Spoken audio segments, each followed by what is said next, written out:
Bonjour à tous, j'espère que vous allez excellemment bien. Aujourd'hui, on se retrouve pour parler Formule 1.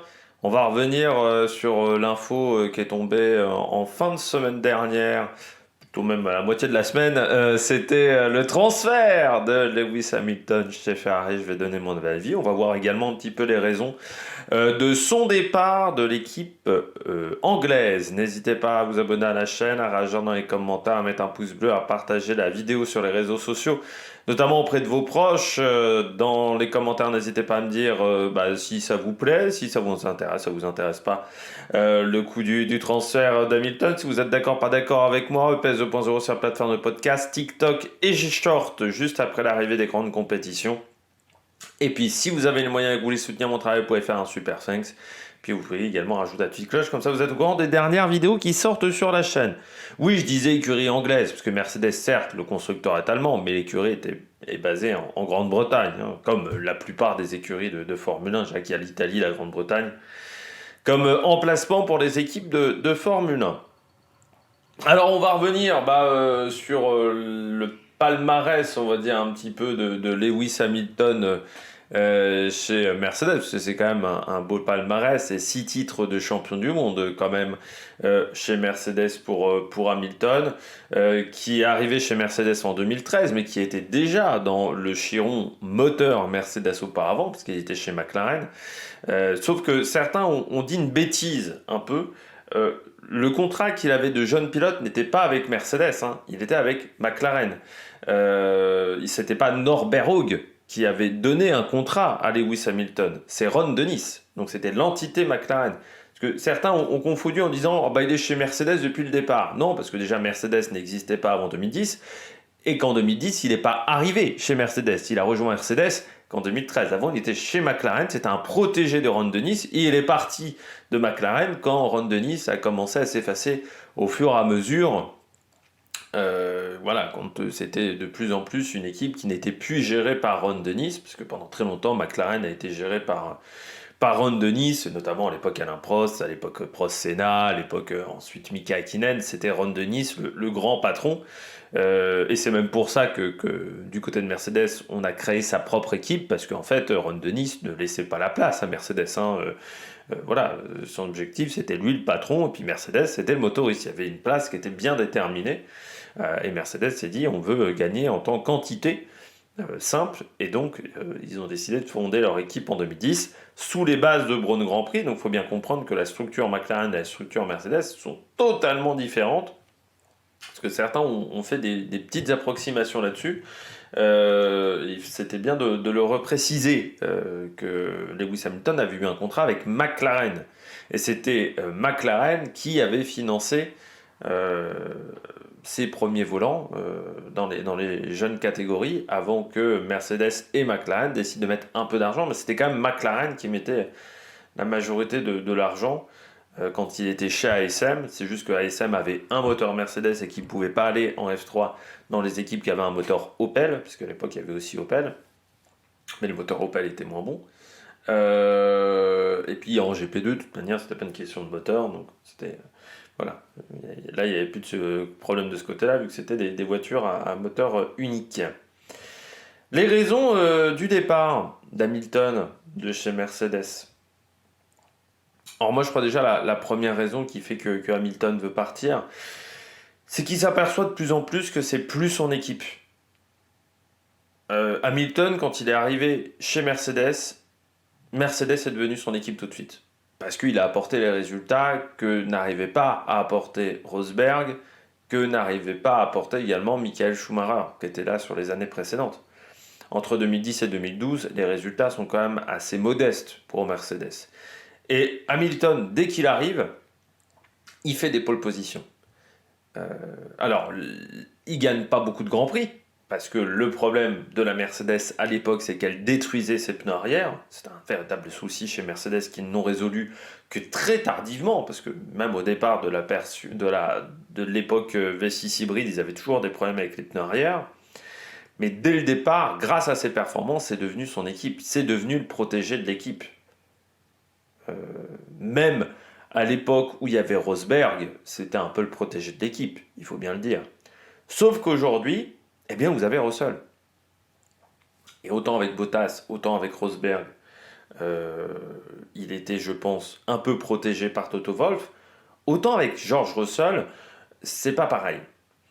Et puis, c'est plus lui qui apporte la majorité des résultats de l'équipe. Face à Bottas, face à Nico Rosberg, c'était lui qui apportait la majorité des résultats de l'équipe. C'est lui qui tractait l'équipe. Là, c'est différent. Ils sont, je dirais, à égalité avec Russell. C'est-à-dire que Russell apporte beaucoup de points aussi à la formation, et puis Hamilton n'est plus champion du monde en plus. Donc c'est vrai que pour Mercedes, on protège moins un mec qui n'est plus champion du monde par rapport à un mec qui était champion du monde pendant très longtemps. Donc je crois que déjà le premier aspect, c'est que c'est plus son équipe.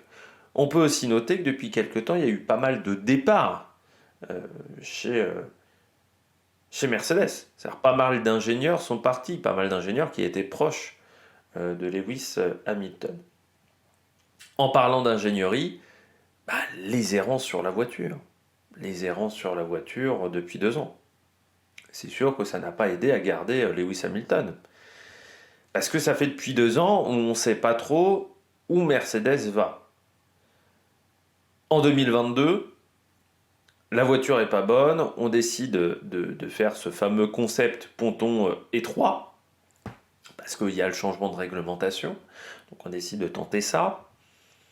On s'aperçoit que ça ne fonctionne pas. C'est pas la seule équipe qui s'est plantée dans cette idée-là, mais c'est l'équipe qui avait été le plus extrême dans ce domaine-là. Mais en fin de saison, la voiture fonctionne. C'est-à-dire de manière assez exceptionnelle, le début de saison est catastrophique, la fin de saison est plutôt bonne. Notamment Sao Paulo, notamment le Mexique. Tous les grands prix en altitude, ils se sont bien passés. Pour Mercedes, tous les grands prix où il fallait de l'appui, ça s'est bien passé pour Mercedes.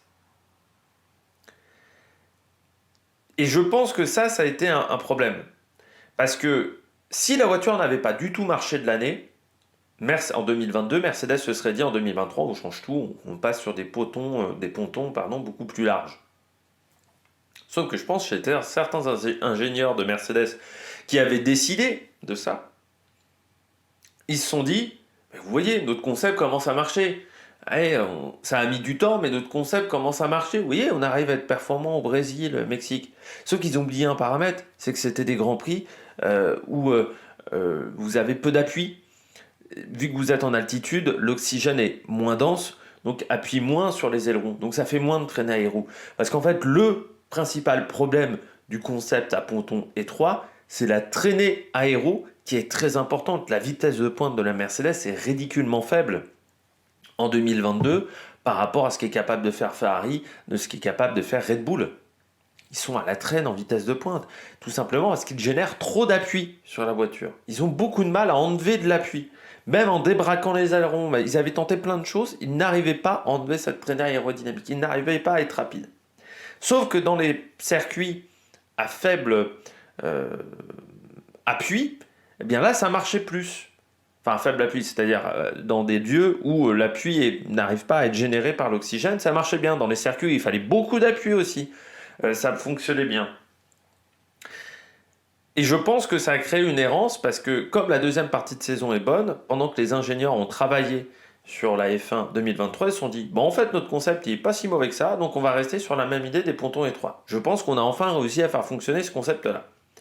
Sauf qu'en fait, à Abu Dhabi, ça ne marche pas sur le dernier Grand Prix de l'année, et que dès les essais de précédents, les pilotes n'étaient pas contents. Les pilotes n'étaient pas contents, et notamment Lewis Hamilton, qui n'était pas content. Pour qu'au bout de 4-5 mois, on décide de mettre des pontons larges, mais sur une voiture qui n'était pas conçue pour avoir des pontons larges. La voiture de 2023 n'était pas conçue pour avoir des pontons larges. Ce qui fait qu'ensuite, ils pensaient que juste en mettant des pontons larges, ça allait amener de la performance. Sauf que non, parce que la voiture n'était pas conçue pour avoir des pontons larges, donc ça a créé d'autres problèmes qu'ils n'ont pas forcément réussi à régler pendant la saison. Et puis, c'est pas comme si le moteur était en manque de performance aussi, du côté de Mercedes, et qu'il y avait plein de petits paramètres qui ne marchaient pas dans la voiture. On s'est tellement concentré sur ces petits pontons qu'on a oublié que le moteur sur la Aston Martin ou sur la Williams n'était pas si performant que ça, et qu'il y avait plein de paramètres qui ne marchaient pas de manière efficace sur cette voiture Mercedes. Et ça, je pense que ça a énervé Hamilton. Ça a énervé Hamilton le fait que peut-être à un moment, on n'a pas fait confiance au pilote, qu'on n'a pas fait confiance à son avis. Je pense que ce qui a énervé Hamilton également, c'est le fait qu'ils pensaient vraiment en 2023 qu'ils allaient pas revenir à des pontons étroits et qu'ils sont revenus à des pontons étroits. Et ensuite, ce qui a dû énerver Hamilton également, c'est de voir que les ingénieurs ne comprennent pas pourquoi la voiture fonctionne.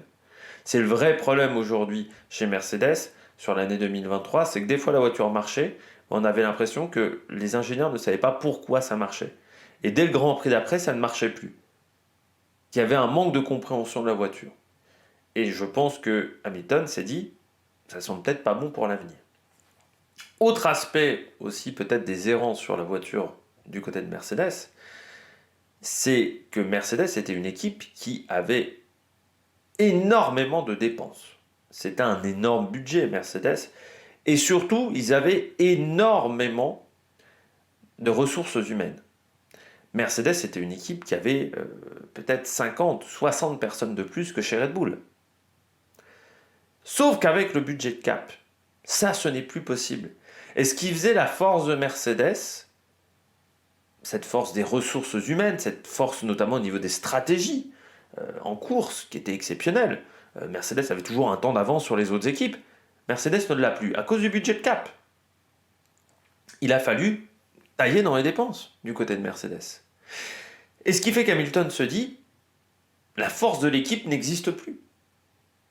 Et est-ce que donc, il ne faut pas que j'aille voir ailleurs, dans une équipe qui arrive toujours à avoir une force au niveau des ressources humaines, au niveau des ingénieurs, ou qui a peut-être progressé dans ce domaine-là. D'où le départ de Mercedes. Autre aspect, beaucoup d'ingénieurs ont rejoint Ferrari ces derniers temps. Beaucoup d'ingénieurs, le dernier en date, c'est même Peter Bennington, qui va rejoindre Hamilton, mais vous avez également Loïc Serra, et oui, qui est un ingénieur important pour Mercedes. Et ils ont recruté en fait énormément d'ingénieurs ces derniers temps. Énormément également de personnes sont parties de Ferrari, sont parties de Mercedes. Certains sont allés chez Williams, par exemple. D'autres sont allés dans des structures, par exemple, quelques-uns sont allés chez Aston Martin. Quelques-uns vont peut-être aller chez Alpine. Ce qui fait qu'en fait, il s'aperçoit que les têtes pensantes, qui étaient importantes pour Lewis Hamilton, les personnages qui étaient importants, Loïc Serra, c'était un personnage important, Peter Bennington, c'était un personnage important, ne sont plus là. Certainement dû au problème de la Mercedes de 2022 et de la Mercedes de 2023. Il semblerait, c'est ce qu'on a compris quand même, par rapport à certaines rumeurs, vous savez que vous avez des journalistes qui sont quand même bien connus, qui connaissent bien plein de choses, et qui se sont dit, tiens, il y a pas mal de mecs chez Mercedes qui se barrent depuis en 2023. Pour quelle raison? Ils leur ont demandé la question, pour quelle raison? Et en fait, il semblerait que dès 2022, dès janvier 2022, certains ingénieurs avaient dit, le concept ponton étroit, ça ne marchera pas.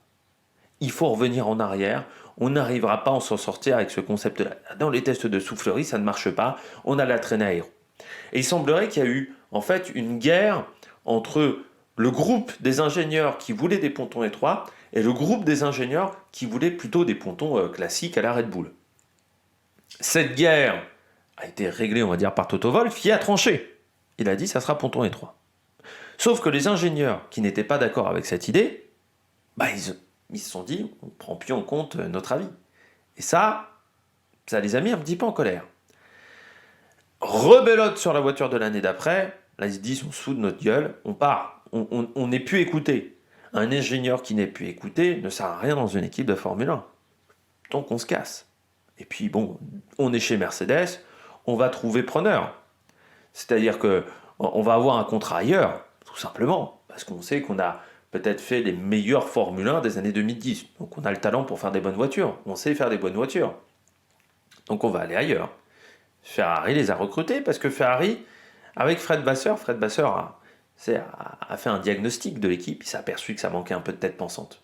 Ça manquait un peu surtout de mecs qui n'étaient pas italiens, formés par Ferrari, chez Ferrari depuis 25 ans, qu'il fallait peut-être des idées qui venaient d'ailleurs. Et il s'est dit, hop, il y a des mecs de chez Mercedes. Et ben je vais recruter les mecs de chez Mercedes. Puis je vais virer quelques mecs de chez Ferrari qui sont pas très bons et qui n'arrivent pas à être efficaces. C'est ce qui s'est passé du côté de Frédéric Vasseur. Donc, chez Ferrari, vous avez pas mal d'ingénieurs Mercedes maintenant. Il y a aussi, on sent chez Hamilton une envie de changer d'air. Une envie de changer d'air, ça date depuis le début de saison 2023. Le départ d'Angela Cullen, qui était sa physio depuis des années. C'était un peu l'incompréhension même qu'il l'ait lâché en cours de saison. C'était au bout de 4-5 Grands Prix. Mais ça montre que Hamilton éprouve peut-être une lassitude un petit peu de tout l'univers qui l'entoure. Encore une fois, depuis 2013, ça fait depuis 10 ans qu'il est chez Mercedes et qu'il a peut-être une lassitude aujourd'hui. Et qui s'est dit, à cause de cette lassitude, il faut que je parte. Et le départ d'Angela Cullen, qui s'est fait un peu dans la précipitation, il faut le dire, on l'a appris un peu du jour au lendemain, ça a été assez surprenant du côté d'Angela Cullen. Mais je pense que il avait envie de modifier son cercle restreint, qu'il avait envie d'avoir autre chose. Voilà, tout simplement.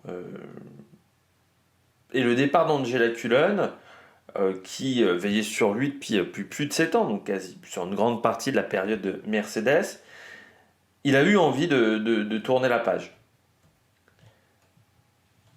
Et je pense qu'aujourd'hui, du côté de Lewis Hamilton, on a envie de changer d'air, vraiment. Aller chez Ferrari, c'est changer d'air. C'est aller dans une autre structure, dans d'autres méthodes de travail, peut-être retrouver des gens aussi qu'il a connus auparavant. Et voilà, je pense que ça a joué.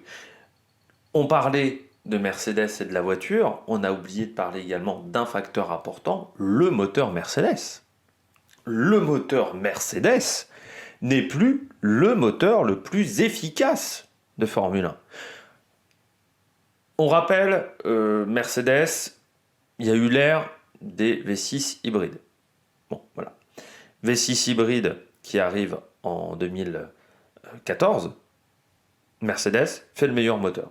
Alors, par rapport à Renault, par rapport à Ferrari, Mercedes fait le meilleur moteur. Les seuls qui, dans un premier temps, ont réussi à challenger Mercedes et Ferrari, mais ils avaient triché pour challenger Mercedes. Honda a mis beaucoup plus de temps. Sauf qu'on s'aperçoit, depuis 2 ans, 3 ans, que le moteur Mercedes n'est plus le plus performant. Et surtout, on a l'impression maintenant qu'à part le moteur Alpine, les moteurs Ferrari et Honda sont meilleurs en termes de puissance. Ils sont meilleurs. Honda a la puissance, a la fiabilité. Ils ont... c'est pas le moteur le plus doux du plateau, le moteur Honda. Le moteur Ferrari manque encore un peu de fiabilité sur certaines pièces, mais c'est un moteur qui est puissant désormais. Puis l'avantage du moteur Honda, c'est qu'il prend peu de place dans un moteur. Mercedes, le moteur prend quand même de la place, c'est pas le moteur le plus efficace dans ce domaine-là, et surtout le moteur est moins puissant. Or, depuis presque toujours, Mercedes a toujours eu les moteurs les plus puissants, ça a toujours été leur idée. Que ça soit en 98, quand il y a le changement de réglementation, leur objectif c'est d'avoir le moteur le plus puissant. En 2006, leur objectif c'était d'avoir le moteur le plus puissant. Ça a toujours été l'objectif de McLaren Mercedes. Là, c'est plus le cas. Et c'est un problème pour Mercedes de ne plus avoir le moteur le plus dominateur. Et le problème, c'est que comme ils sont obligés de travailler à la fois sur le moteur et à la fois sur la voiture, c'est compliqué. Encore une fois, à cause du budget de cap. Alors, même si techniquement le budget de cap n'impacte pas les motoristes, ça impacte quand même un petit peu. Ça impacte un peu quand même. Parce que les moyens sur les moteurs sont plus compliqué à mettre en place, c'est plus technique. Et puis vous avez ces fameux jetons, vous ne pouvez pas faire ce que vous voulez au niveau des moteurs. Vous avez un nombre de jetons limité sur une saison pour faire des évolutions. Un jeton égale une évolution, on va dire ça comme ça. Donc vous ne pouvez pas travailler autant que vous voulez sur les moteurs. Et je pense que Hamilton s'est dit, les moteurs vont bientôt être figés. Le moteur Mercedes va peut-être pas évoluer tant que ça dans les mois à venir. Il faut que je quitte Mercedes. Il faut que je prenne une équipe qui aura un autre moteur. Ferrari. Envie d'un dernier challenge. Envie d'un dernier challenge pour Hamilton parce que je pense qu'il veut aussi pas qu'on dise que c'est seulement le pilote de chez Mercedes. C'est encore une fois l'erreur que je disais en début de vidéo. Beaucoup de gens ont dit voilà, il a toujours été pilote du giron Mercedes. Non, il y a eu le giron McLaren avant. Mais dans la tête de beaucoup de gens, McLaren Mercedes et ensuite Mercedes, ça a été la même structure, ce qui n'est pas le cas. Et je pense qu'il a envie d'un dernier challenge pour ne pas être que le pilote Mercedes. Pas que le pilote de cette équipe.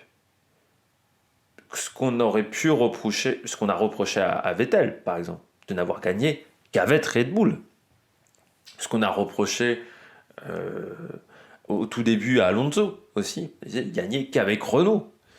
Ce qu'on a reproché, alors un peu différemment à Schumacher, mais on a dit que Schumacher il gagnait que quand il y avait Ross Brawn, Rory Barnes et toute la clique de Benetton qui était allée chez Ferrari. Mais on l'a dit un peu moins quand même avec Michael Schumacher. Ou Senna, qui n'a gagné qu'avec le moteur Honda, qui n'a pas gagné avec le moteur Renault. En même temps, il n'est pas resté longtemps avec le moteur Renault. Mais il ne voulait pas qu'on lui reproche ça. Et je pense aussi qu'il s'est dit, bon voilà, là je avance, j'ai presque tout gagné, aujourd'hui en Formule 1, j'ai 7 titres de champion du monde, voilà, un 8e, ça me ferait aller au-dessus de Schumacher, mais bon, c'est pas non plus ce qui changerait énormément mon statut. Donc il s'est dit, quel peut être mon dernier challenge? Et je crois que Ferrari, c'est un beau challenge. Alors pourquoi Ferrari? Deuxième question de cette vidéo, deuxième partie de cette vidéo. Eh bien déjà parce que Ferrari, c'est le prestige. C'est un peu comme Barcelone. C'est plus qu'un club, c'est plus qu'une équipe, Ferrari. Ferrari, la F1 sans Ferrari, c'est pas vraiment de la Formule 1. Et Ferrari sans la Formule 1, c'est pas vraiment Ferrari non plus. Les deux sont liés. C'est rare hein, dans une discipline. Mais imaginons Barcelone n'est plus en Liga, bah, c'est plus vraiment le championnat d'Espagne, par exemple. Et en même temps, Barcelone, s'ils ne sont pas dans le championnat d'Espagne, bah, c'est pas vraiment Barcelone non plus. Parce qu'il y a le Classico, il y a tout le bordel. Ferrari, sans la F1, Ferrari ne vendrait pas autant de voitures, il faut bien le dire. Ferrari n'aurait pas créé cette renommée, cette réputation dans le monde depuis plus de 70 ans. Et en même temps, la Formule 1 sans Ferrari n'aurait pas non plus créé sa renommée depuis plus de 70 ans. Les deux sont liés. Ferrari et la F1 sont liés. Et forcément, c'est le prestige. Tout le monde veut piloter une Ferrari. Parce que quand tu es haut comme 3 pommes et que tu regardes tes premiers Grands Prix de Formule 1, tu veux être dans la voiture rouge. Il y a une symbolique comme ça de vouloir être dans la voiture rouge. Ça fait rêver. Il y a peu d'équipes qui font rêver comme ça. Les Français, c'est Renault. Enfin, Alpine, Renault. C'est vrai, il y a ce côté-là, tu veux gagner chez Alpine. Mais même les Anglais gagnaient chez Williams ou McLaren. Mais je crois que Ferrari, quand même, c'est un peu au-dessus. Et puis même, je dirais, pour les Français, gagner chez Ferrari... Prost a voulu le faire, Jean Alesi a voulu le faire. Enfin, voilà, en plus, il y a une renommée quand même de Ferrari avec les pilotes français. Donc, il y a un prestige. Je dirais que tu as presque raté ta carrière si tu n'es pas allé chez Ferrari. Tout le monde veut aller chez Ferrari. Et Ferrari a recruté quasiment tous les meilleurs pilotes du monde sont passés chez Ferrari. Il y a très peu de très grands pilotes qui ne sont pas allés chez Ferrari. Je dirais, il y a Senna, Il y a Nelson Piquet, qui n'est pas allé chez Ferrari. Jackie Stewart, parmi les champions du monde. Mais le nombre de champions du monde qui sont passés par Ferrari, qui même n'ont pas remporté de titre par Ferrari, mais qui ont été champions du monde, enfin qui ont été champions du monde et qui sont ensuite allés chez Ferrari. Vous avez Alonso, vous avez Vettel, vous avez Kimi Raikkonen, vous avez Michael Schumacher, vous avez aussi Nigel Mansell, qui certes n'a pas eu des résultats, Prost aussi n'a pas eu des résultats, mais est passé par Ferrari. Qui en a d'autres dans les années 80, c'était un peu moins le cas. Mais Niki Lauda, par exemple, est passé par Ferrari. Donc c'est un point de passage important. Si tu veux rester dans l'histoire, il faut être allé chez Ferrari. Il y a très peu de pilotes, en fait, quand tu regardes, qui ont été champions du monde de Formule 1 et qui ne sont pas allés chez Ferrari. Ils sont très peu dans ce cas-là. Je dis Scheckter, Andretti. Non, Andretti, je sais pas. Il a fait Ferrari. Je sais plus s'il a fait Ferrari en Formule 1. J'ai un doute. Il a fait Ferrari en endurance. Mario. Andretti. Je vais noter tout de suite. Andretti F1. Ferrari. J'ai un doute d'un coup.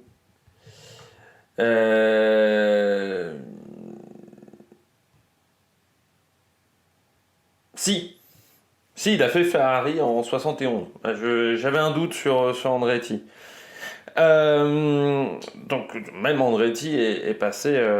Fittipaldi par contre a pas fait Ferrari, par exemple dans les pilotes. Mais vous voyez que c'est obligatoire presque pour les grands pilotes de passer par Ferrari. Ça fait partie du prestige de cette écurie parce que c'est plus qu'un club, parce que c'est plus qu'une équipe, parce que on le dit toujours, Montagny le dit assez souvent, mais Ferrari, c'est le bordel, ça marche pas du tout comme les autres équipes de Formule 1. Mais gagner avec une Ferrari, c'est quelque chose. Voilà. C'est aussi le défi d'amener un titre pilote. Parce que ça fait depuis 2007, et Kimi Raikkonen, que cette équipe est à la recherche d'un titre de champion du monde pilote. Si Hamilton réussit à faire ça, il gagne en termes de crédibilité de champion du monde. Plus personne ne pourra dire déjà que c'est un mec qui gagne qu'avec la Mercedes, que c'est un mec qui gagne qu'avec la meilleure voiture. Gagner avec une autre écurie, ça te fait passer dans un autre univers. C'est ce qui est arrivé à Schumacher quand il est passé de Benetton à Ferrari. On a dit, ah bah tiens, il s'est gagné avec une autre voiture. C'est pas l'homme que d'une seule écurie. Pareil avec Prost, quand il est passé d'une équipe à une autre.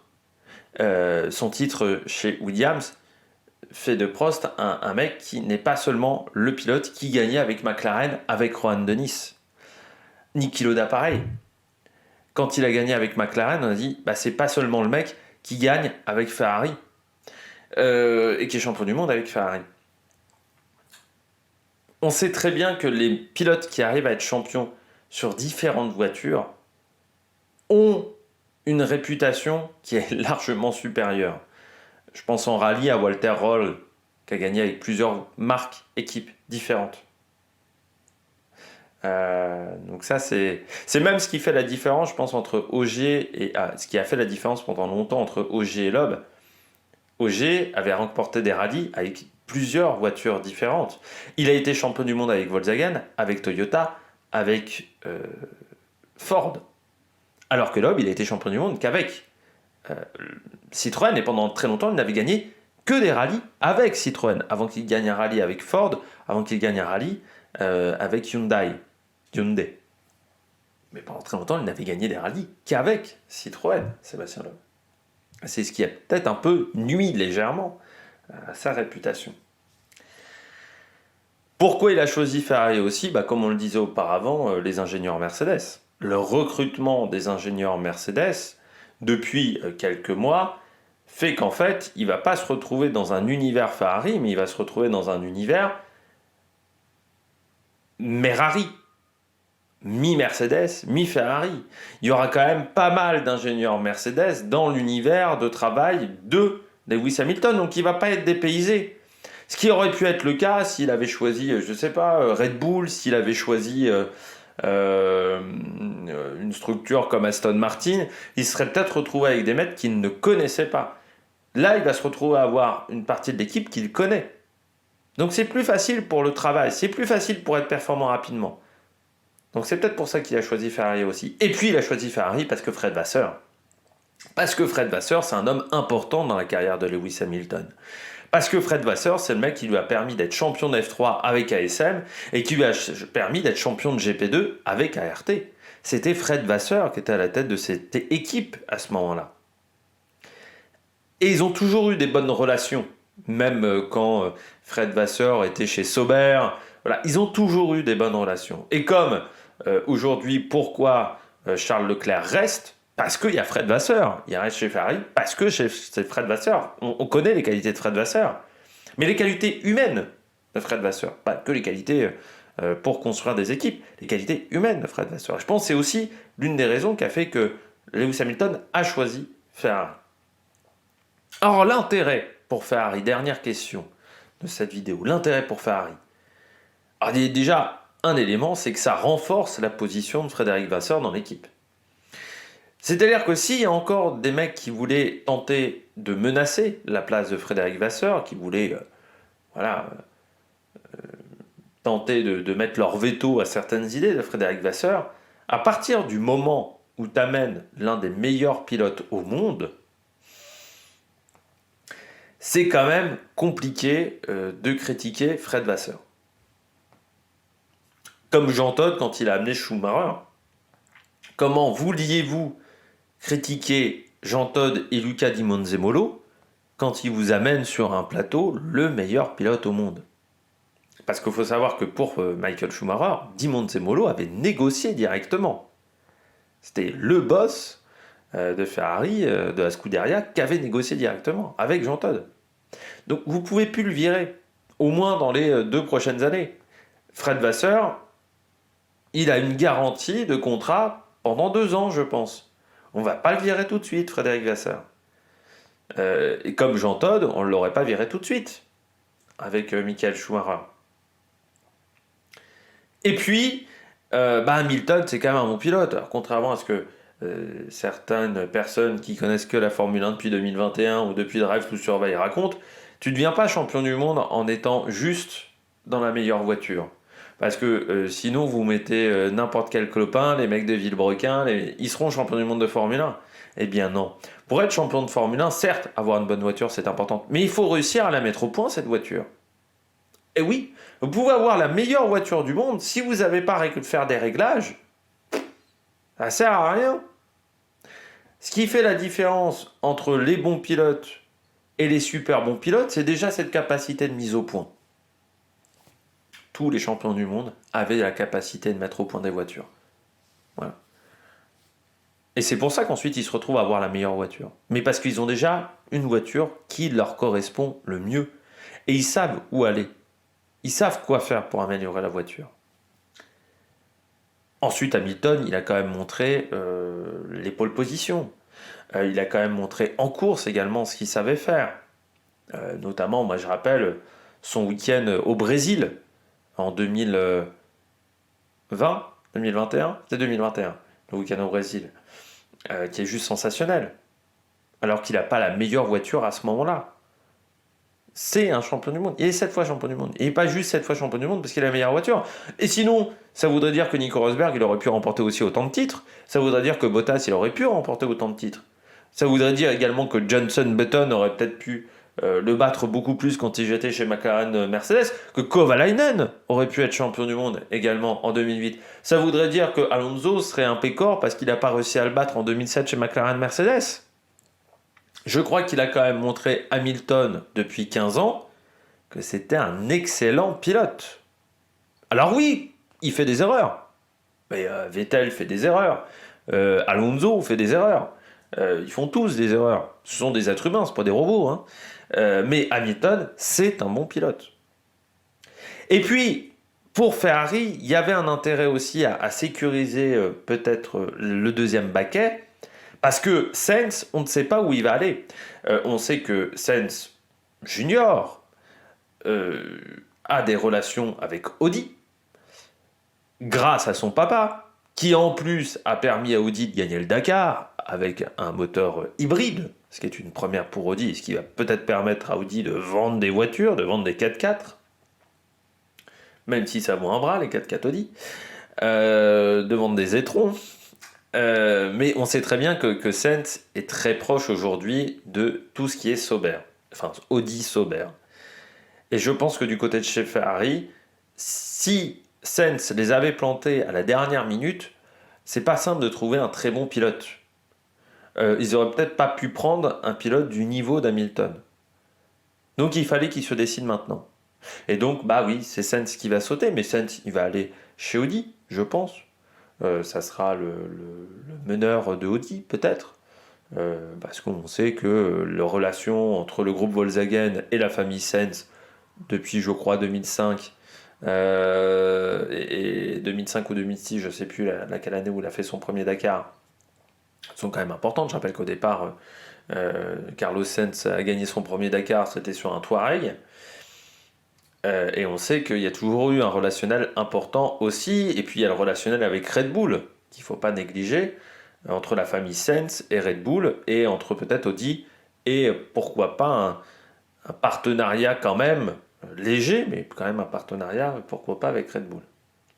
Et puis pour Ferrari, dernier intérêt pour Ferrari et pour le groupe, c'est qu'Hamilton, c'est un mec qui touche au-delà des sports mécaniques, c'est un mec qui touche au-delà de la voiture, du monde de la voiture.